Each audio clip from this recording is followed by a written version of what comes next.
The Wasteland by T.S. Eliot. The Burial of the Dead.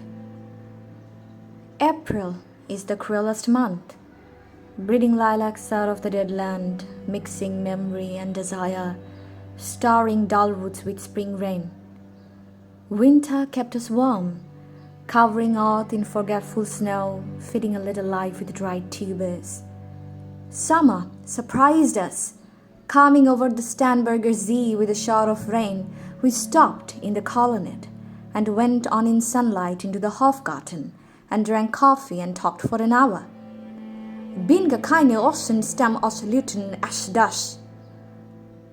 And when we were children, staying at the Archduke's, my cousin's, he took me out on a sled, and I was frightened. He said, "Marie, Marie, hold on tight," and down we went. In the mountains, there you feel free. I read much of the night and go south in the winter. What are the roots that clutch? What branches grow out of this stony rubbish? Son of man, you cannot say or guess, for you are only a heap of broken images, where the sun beats, and the dead tree gives no shelter, the cricket no relief, and the dry stone no sound of water. Only there is shadow under this red rock. Coming under the shadow of this red rock, and I will show you something different from either your shadow at morning starting behind you or your shadow at evening rising to meet you.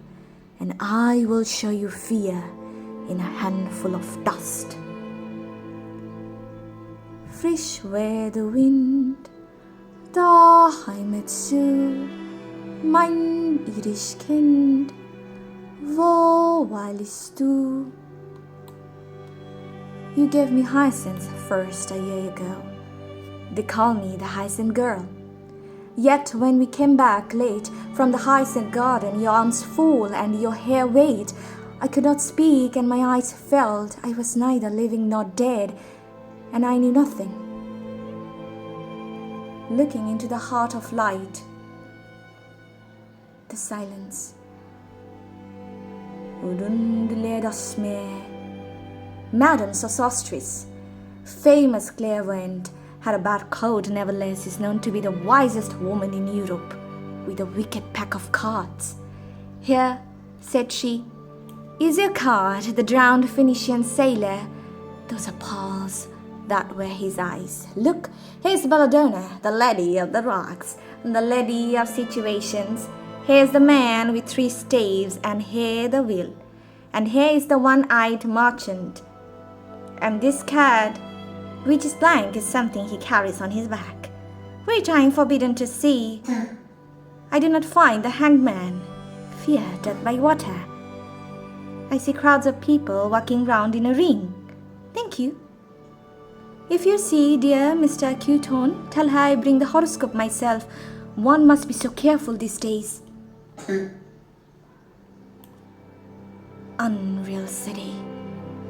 Under the brown fog of a winter dawn, a crowd flowed over London Bridge, so many. I had not thought death had undone so many. Sighs, short and infrequent, were exhaled, and each man fixed his eyes before his feet, flowed up the hill and down King William Street to where St. Mary Woolnoth kept the hours, with the death sound on the final stroke of 9. There I saw one I knew and stopped him, crying, "Stetson, you who were with me in the ships at Miley, that copse you planted last year in your garden, has it begun to sprout? Will it bloom this year, or has a sudden frost stopped its bed? Oh, keep the dog for hands, that's friend to men, or with his nails he'll dig it up again. You hypocrite lector, mon sablabla mon frère."